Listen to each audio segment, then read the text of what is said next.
Happy Friday. I hope you are having a beautiful Friday. So I wanted to pop in on your timeline because it's been a minute. So I want to say, hey, and there's so much stuff that I want to get to, but we'll do that later. I wanted to do today is Feeling Friday. So Feeling Friday is something that I started on Clubhouse a few months back.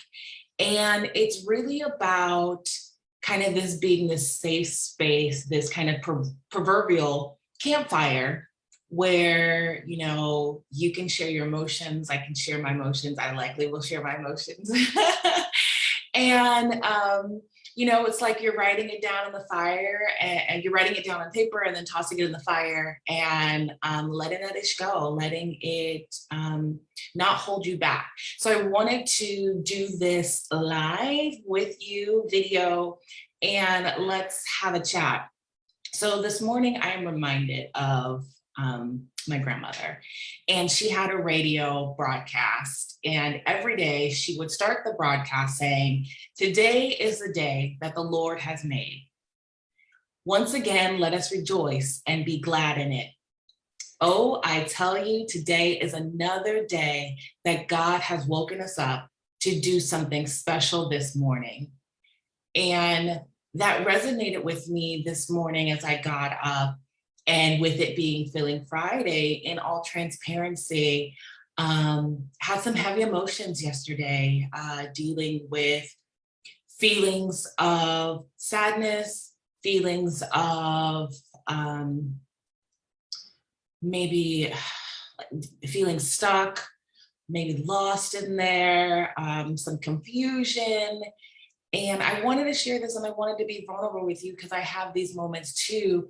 And as I'm talking, it reminds me of a conversation that I had with a good friend of mine.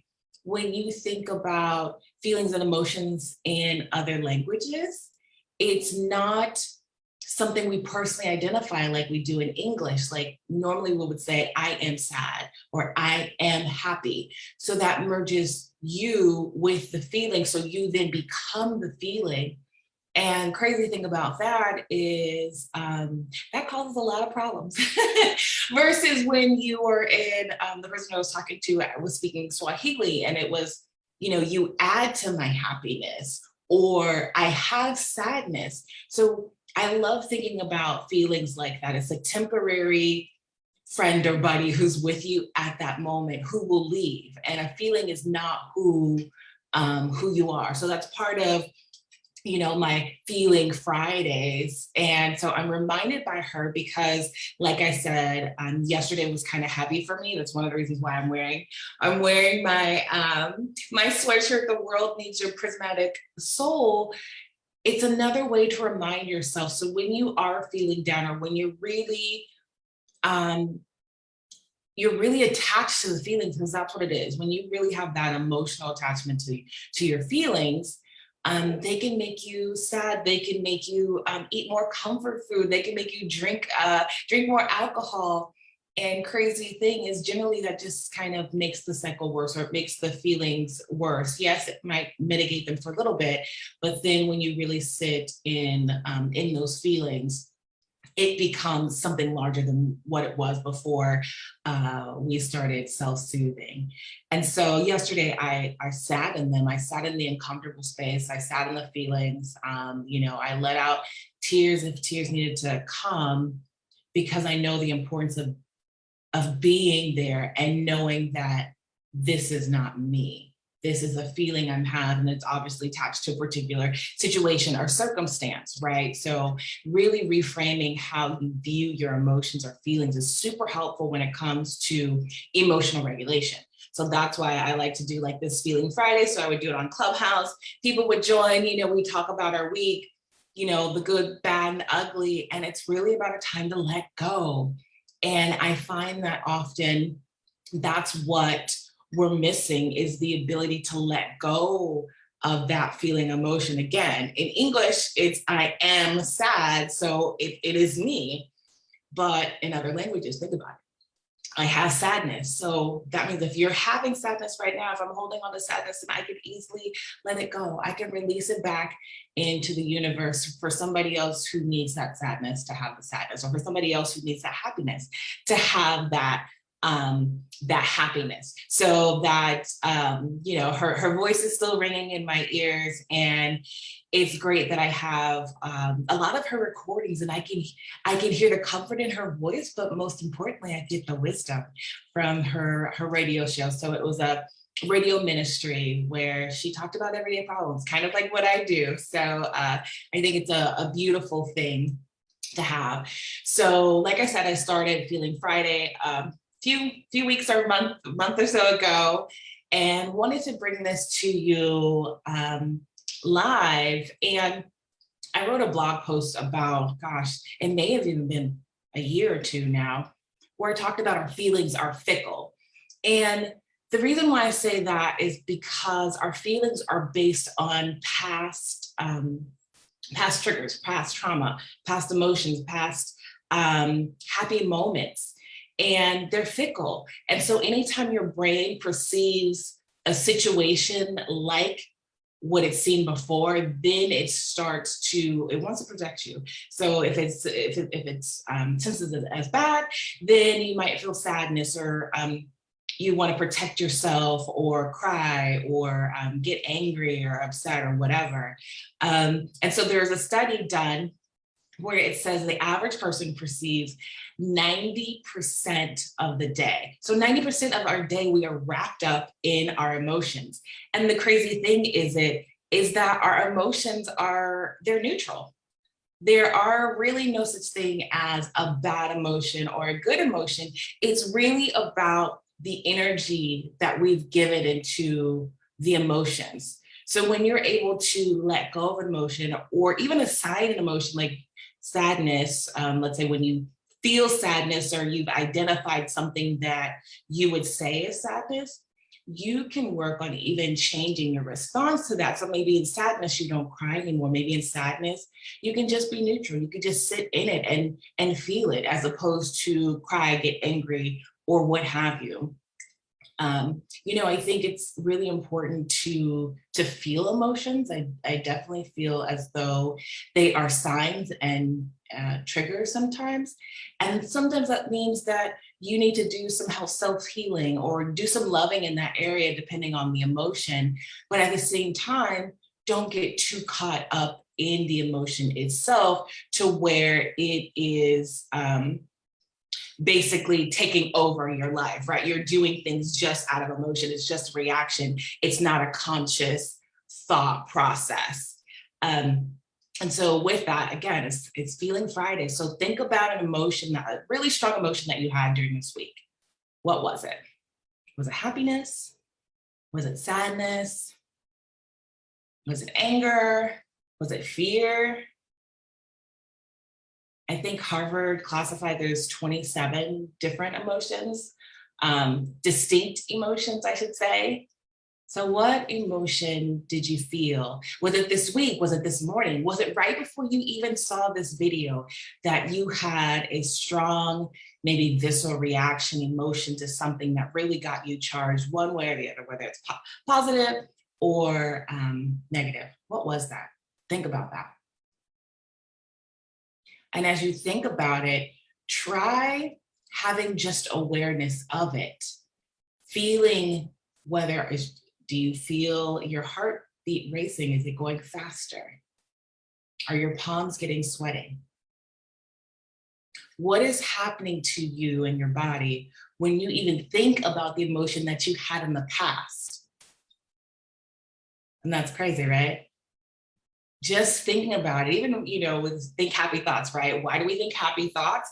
Because, right, that puts us in the rest and digest phase. We become happier, right? We got the dopamine release going on, versus when we think of the negative thoughts, maybe some cortisol, right? You feel the heart racing. Even as I say that, I'm getting warm just thinking about it. So that right there tells you the power, one, of of our brains to attach a certain situation, a certain emotion with a feeling, with an autonomic response system. But again, you don't have to let that feeling completely control you. You can have that awareness and you can move despite you feeling sad or angry. There are times, well, like yesterday, there are things I didn't want to do because, right, I was holding on to this emotion. And I did stuff anyways because I knew that that emotion wasn't me.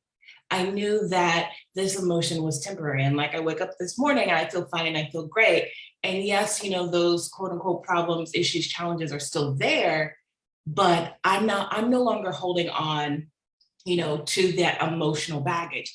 And that to me is definitely key, is holding on to that emotional baggage. So I want to tell you about this little parable. It's two monks. So the two monks are basically talking about how you know, emotions can wreak havoc on relationships and people's lives. So in a village, two monks, they come across a 17-year-old girl, and she's got this long kimono, and she's trying to pass this really muddy road, right? But, you know, I'll say, at least for me, if I'm in a very nice dress or a lovely kimono, I don't want to go through this muddy road. I don't want to get dirty, right? So one of the monks, they pick her up and they carry her across the road through the mud. Then they put her down on the other side. So the two monks, they go on their journey in silence as their vow. And about 4 to 5 hours later, one of the monks says, "You picked up that girl. You really shouldn't have picked up that girl. We're not supposed to do that as monks." And so the other monk replies, "Oh, so you're still carrying that girl? I put her down hours ago." So even though the one monk had physically carried the girl, the other monk had emotionally carried the should have, should not, be maybe, I don't know, disappointment, anger, whatever the emotion he was having, that this one monk actually, you know, did.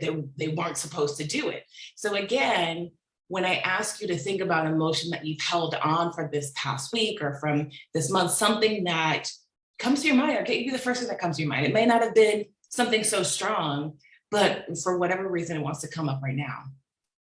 How long have you been holding on to that emotion? Some people have been holding on to emotions, grudges. I won't call anyone out, for years, right? And the thing about that is that only hurts you. When you carry on emotional baggage, that is something that wreaks havoc not on you mentally, but of course emotionally, spiritually, and then physically.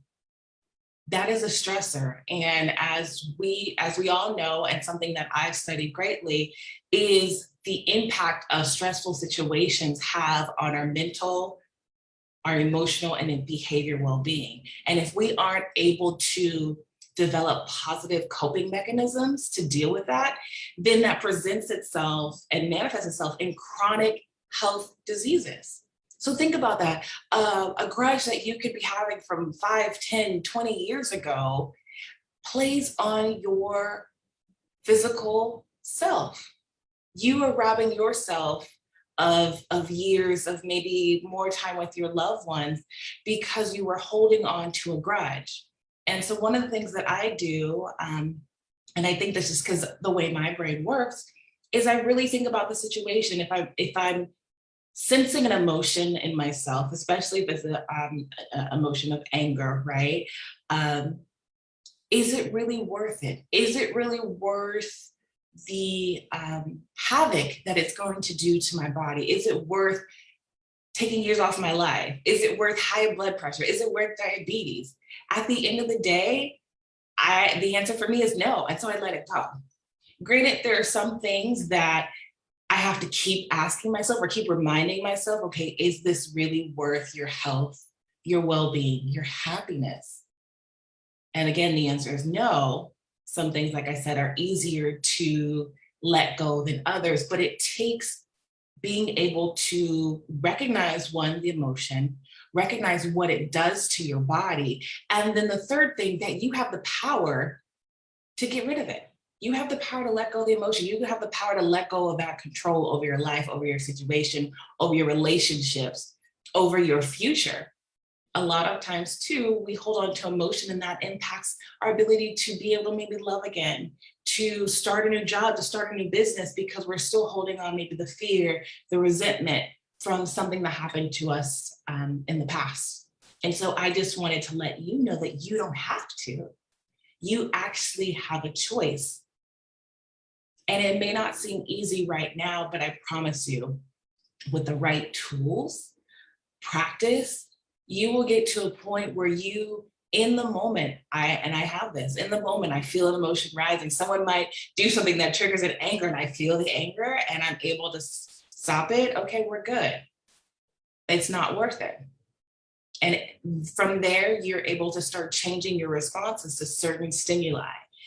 So I also did, if you go back on my site, there's a blog post about triggers. Are you trigger happy? And that's one of my favorite blogs, because it was a joy, one, writing it. And it's therapeutic. When I write and when I post blogs, it's therapeutic for me. It helps me learn. It helps me solidify some things as I'm teaching, right? They say the more you're able to teach something, then the more you actually are able to learn about the particular concept. So trigger happy, again, is kind of the same practice, where you realize that these triggers are based on past events. So whatever's happening to you in that moment, whatever happiness, anger, whatever is happening in that moment is based on the past. So you're not even really meeting the present moment. You're not even meeting, whoever that is, where they are, because something that happened to you maybe years ago, a month ago, 10 years ago, is what triggered that response in that moment. So it's not their fault. And it's not your fault either. It's just, that's the way our bodies were designed.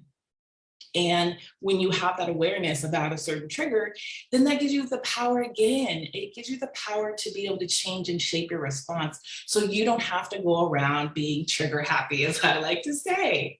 I don't think anyone likes being trigger happy and being on this emotional roller coaster, when you can be what some people would say in nirvana, or at peace at always, despite what is going on. So again, I ask you again, what are you feeling? What has been a strong emotional response for you today? What about this week? It's the end of October. What about the end of October? What about the whole entire month? Think about that. And especially when the situation's over, it's good to really reflect on it. Reflect on your thoughts, reflect on your feelings. And the more you're able to reflect, you're able to start putting the patterns together. And that shows you the bigger picture of where there might be areas of your life that you need to work on.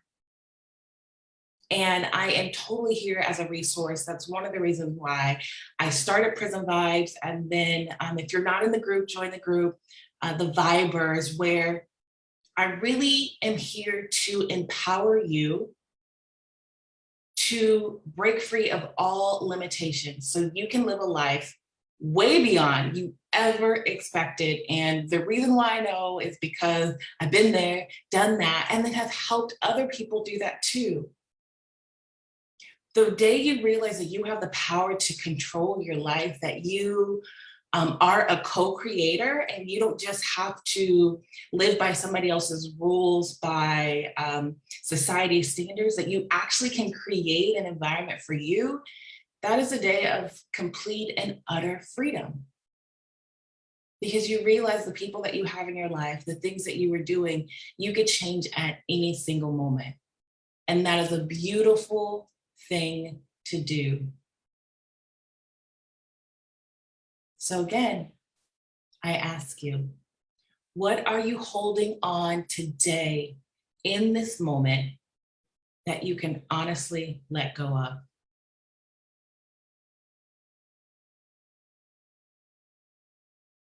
Is whatever emotion you are holding on to, is it really that important? Is it really worth you missing out on life? Is it really worth you having to take maybe additional pills or having to take a pill every single day? Is it worth your happiness? When are you going to decide to choose you? Now, I know that's hard because society doesn't always give us that message. The message is really be selfless. And even as I'm in the health and wellness industry, we talk about putting up boundaries, right? And I think that's awesome. And I definitely encourage people to do that. But we also have this message, you know, you can put up boundaries, but as long as you still get to do everything I need you to do, which really is, they conflict against each other. Sometimes the boundary is like, no, I'm not going to do everything you need me to do, right? This is the part where you start, you know, you take control of your own life, right? Like this is what I will do, or I'll do that, but let me take care of me first. Let me do my self-care, self-love activities first, and then I will do for you. And that is totally okay. I think we need to work on making that the norm here, that we take care of ourselves so that we can fully show up to those that we love, fully show up to our jobs, and have control over our lives. So I hope I gave you something to think about. Hopefully you found an emotion that you want to let go. I definitely encourage you to journal, write it down and burn it, put it in water, you know, write it on some edible paper and eat it, or however you want to do it. But please know that we have emotions. We are not our emotions. And when you're ready, you can let them go. But until then, please show yourself some love, right? Show yourself the same compassion that you would show a loved one, a friend, your mother, if they too had those types of emotions. Don't beat yourself up if you can't let it go immediately. It will happen in time. It takes practice, but you can definitely get there. And please use any of the resources that I have here at Prison Vibes with our group, or if you choose to do some coaching with me, I'm happy to help you let go of those emotions. I'm happy to help you claim dominion over your finances, your health, your mental well-being, your relationships, any area. So enjoy this beautiful day. It is nice and cold here. That's why I got my nice warm mug with some hot coffee today.